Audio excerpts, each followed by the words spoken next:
Assalamualaikum warahmatullahi wabarakatuh. Halo teman-teman semua, balik lagi bersama saya Dita Puspitasari. Pada pertemuan kali ini saya akan mengulas kembali tentang apa yang telah disampaikan di kelas pada 23 Oktober 2024. Pada pertemuan ini yaitu diskusi di kelas, presentasi dari kelompok 5. Yang pertama saya akan membahas tentang format penulisan naskah film.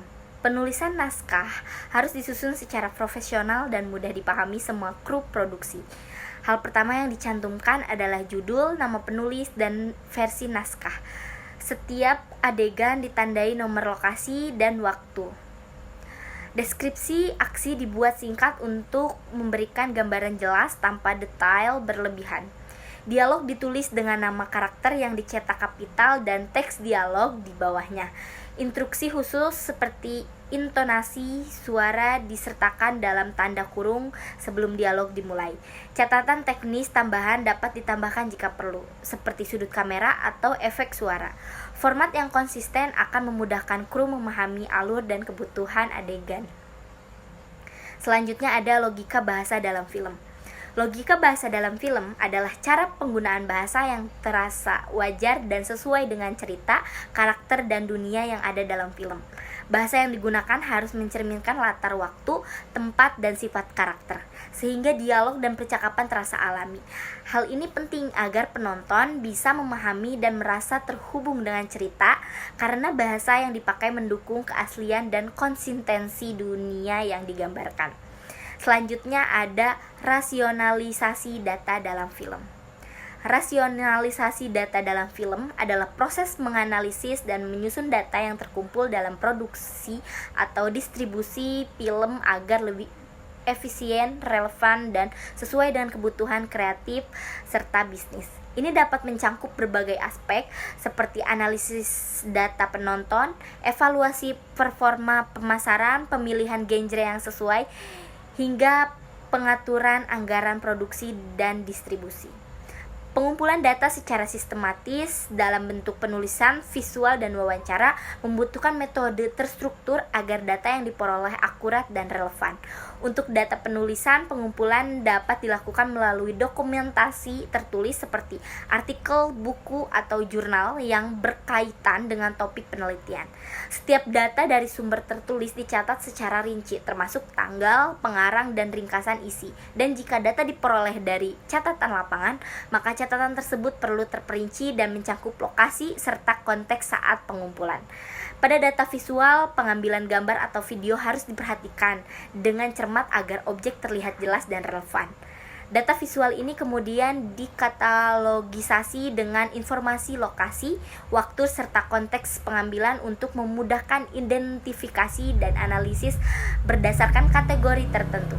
Sedangkan untuk data wawancara, panduan wawancara yang terstruktur sangat penting agar informasi yang dikumpulkan konsisten. Setiap wawancara direkam dengan persetujuan responden dan ditranskripsi secara akurat, mencatat detail penting seperti identitas responden dan lokasi wawancara. Dengan menggunakan pendekatan ini secara sistematis, data yang dikumpulkan dari penulisan visual dan wawancara akan lebih lengkap, konsisten, dan mendukung keandalan analisis yang dilakukan. Analisis data triangulasi adalah metode yang digunakan dalam penelitian untuk meningkatkan validitas dan reliabilitas hasil dengan menggabungkan berbagai sumber data atau pendekatan yang berbeda. Metode ini memungkinkan peneliti untuk mengkonfirmasi temuan dari satu sumber data dengan menggunakan sumber data lain, sehingga memberikan gambaran yang lebih komprehensif mengenai fenomena yang sedang diteliti. Dalam proses analisis, peneliti membandingkan dan mengkonfirmasi temuan dari berbagai sumber data.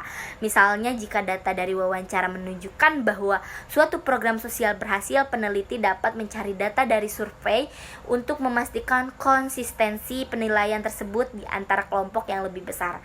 Di sisi lain, penelitian informasi berfokus pada pengumpulan, analisis, dan interpretasi data yang berkaitan dengan suatu fenomena atau masalah. Dalam konteks ini, informasi diperoleh dari berbagai sumber seperti literatur, data statistik, wawancara, dan observasi, dengan tujuan untuk menghasilkan wawasan yang dapat digunakan untuk pengambilan keputusan atau pemecahan masalah. Dengan menerapkan analisis data triangulasi dalam penelitian informasi, peneliti dapat meningkatkan akurasi dan kedalaman analisis yang pada gilirannya memberikan kontribusi pada pengembangan pengetahuan dan praktik di bidang yang diteliti. Struktur data adalah proses menyusun data yang telah dipilih secara teratur dan sistematis untuk mempermudah interpretasi dan analisis. Dengan struktur yang jelas, peneliti atau analisis dapat lebih mudah memahami hubungan antar data, menemukan pola, dan menarik kesimpulan yang relevan. Validasi data melalui studi literatur adalah proses penting dalam penelitian, bertujuan untuk memilih referensi teori dari film yang relevan sehingga dapat membandingkan dan memvalidasi temuan.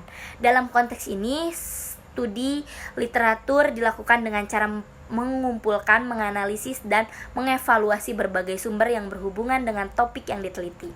Selanjutnya, peneliti dapat membandingkan temuan dari studi literatur tersebut dengan hasil yang diperoleh dari peneliti yang dilakukan.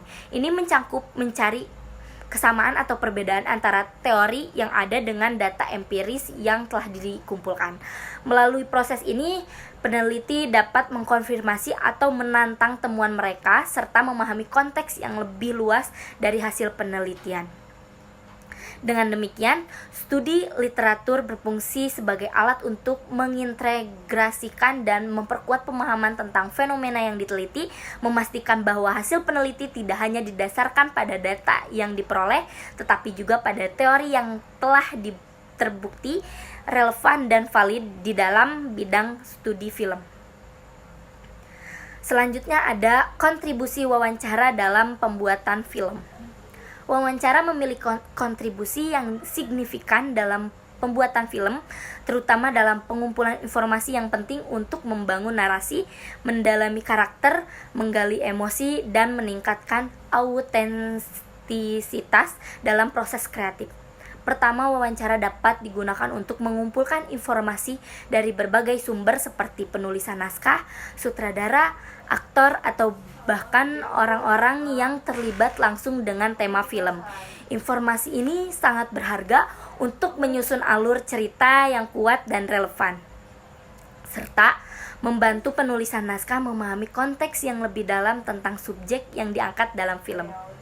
Dalam konteks proses kreatif, wawancara memberikan ruang bagi kolaborasi dan pertukaran ide di antara tim produksi. Diskusi yang terjadi selama wawancara dapat memicu inspirasi dan inovasi, serta membantu mengatasi tantangan yang dihadapi dalam produksi film. Dengan demikian, wawancara tidak hanya berfungsi sebagai alat untuk mengumpulkan informasi, tetapi juga sebagai elemen penting dalam proses kreatif yang berkontribusi pada kualitas keseluruhan film. Melalui wawancara, pembuatan film dapat menciptakan karya yang lebih bermakna dan mendalam, dengan karakter yang hidup dan narasi yang kuat, sehingga menghasilkan pengalaman sinematik yang dapat menginspirasi dan mengunggah perasaan penonton. Selanjutnya, studi pustaka dalam proses pembuatan film.